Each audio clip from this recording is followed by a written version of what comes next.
je suis Laetitia Coulot, je suis cofondatrice et co-gérante de l'agence Epithète, que j'ai cofondée avec Laurent Borderie, qui est en charge de la création, et moi je suis en charge du contenu et de la stratégie. C'est une agence de communication corporate et on s'adresse principalement à des grands comptes, mais aussi à des PME qui ont besoin de communiquer sur leur image, sur leur identité, mais aussi dans du B2B. On travaille beaucoup sur ces secteurs-là.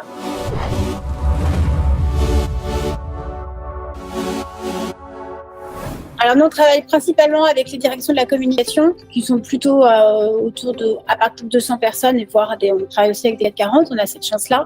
Et on accompagne quelques PME en direction de communication externe. Si je veux être plus précise, on accompagne beaucoup de marques du secteur de la construction.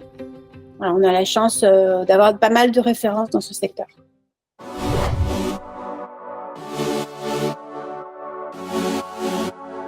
Alors nous, on a une toute petite structure, on n'est que deux cofondateurs, et on travaille beaucoup avec des freelances.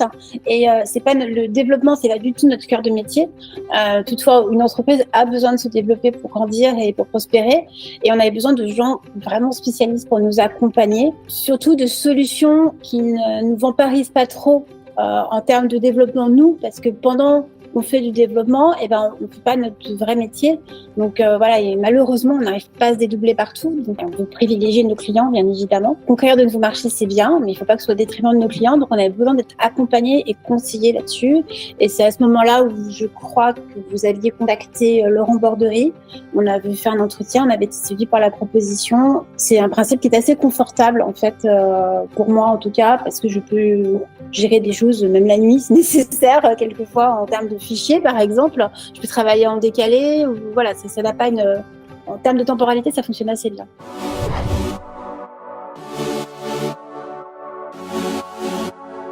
On a beaucoup prospéré grâce aux bouche à oreille, donc on a eu cette chance-là. On l'a encore, d'ailleurs, ça marche plutôt pas mal à ce niveau-là. On a cette chance-là. On avait tenté pas mal de choses. On avait tenté des entreprises avec du phoning, par exemple, avec des prises de rendez-vous. On avait tenté de se former aussi pour essayer de faire les choses nous-mêmes. Alors là, ça, on sait qu'on n'est pas bon, c'est pas la peine. On ne peut pas être bon partout.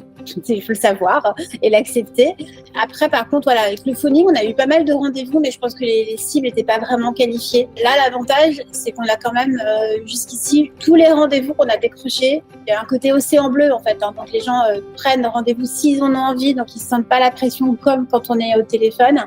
Et après, on a les rendez-vous sont très qualifiés. Pas mal de retours, et à chaque fois, même si on n'a pas eu d'appels d'offres qui se sont déclenchés derrière, on a senti vraiment qu'il y avait un intérêt réel pour ce qu'on faisait, et que les gens n'étaient pas là pour passer du temps avec nous. Enfin, voilà, perdre du temps en attendant trop de trucs, quoi.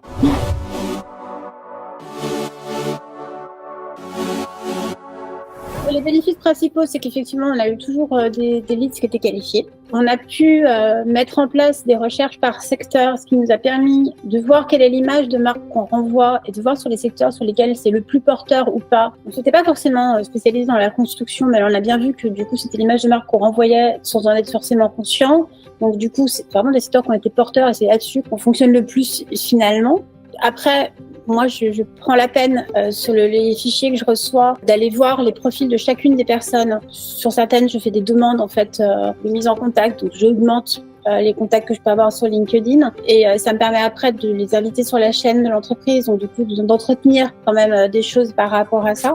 Donc ça aussi, c'est quand même un avantage intéressant, je pense, parce que on gagne en notoriété quoi qu'il arrive. C'est-à-dire que là, on l'a vu vraiment, même sur les prospects qui n'ont pas forcément répondu à nos sollicitations, en tout cas, on gagne en notoriété. On sait plus qui on est, on a plus de visites sur le site, voilà, c'est important. Je dirais que globalement, du coup, ça donne, ça permet de donner de la maturité à l'entreprise.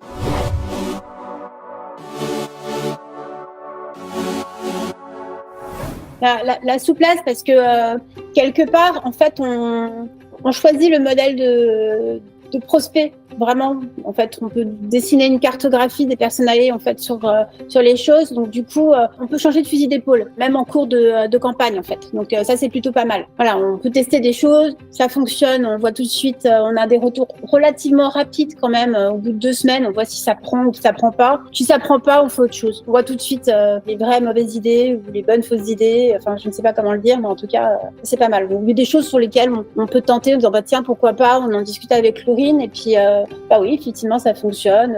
Et puis le fait de pouvoir choisir aussi. Moi, j'ai des engagements personnels qui font qu'il y a certains types d'entreprises avec lesquelles j'ai pas forcément envie de travailler. Et ça me permet de pas forcément faire de la masse sur des choses qui m'intéressent pas. Et encore une fois, ce n'est pas mon métier, donc du coup dire je veux absolument faire ça, bah, encore faut-il en être persuadé si ça fonctionne. Donc avoir des retours d'expérience sur d'autres entreprises avec lesquelles vous travaillez, être dans l'échange avec Laurine par rapport à ça, c'est pas mal. Alors ça c'est important. Il y a une phase conseil quand même qui est primordiale, je pense, en accompagnement.